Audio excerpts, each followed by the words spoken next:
So the Patriots handed an L to the Giants. The AFC playoff picture is completely upside down compared to recent previous years, and Drake May is the current MVP favorite. Yeah, the Giants aren't a great football team. We all know that. That's why they have multiple players injured, their head coach is fired, and their special teams unit looked really bad tonight. We'll just leave it at that. Meanwhile, Drake May had another great game. Multiple deep passes right on the money. One was called back due to a penalty. He had a nice little touch pass back corner of the end zone to Booty as well for another touchdown.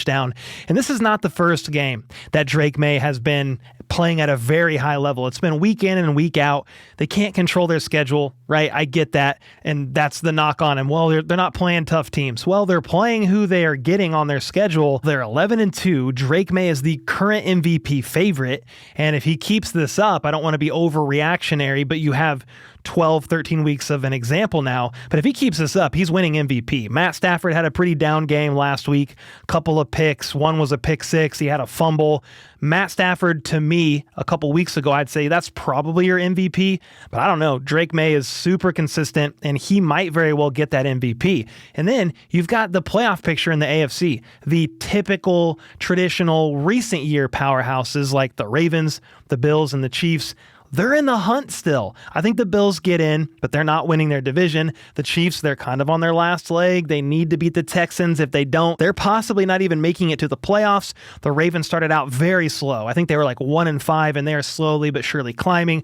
I don't think the Steelers are going to win the North, so I bet the Ravens do. Don't think Joe Burrow and the Bengals are going to get it done right now at 4-8, but the playoff picture is wild. It's hard to predict who is going to end up the top seed, but it's the Patriots right now and the Broncos fighting for it.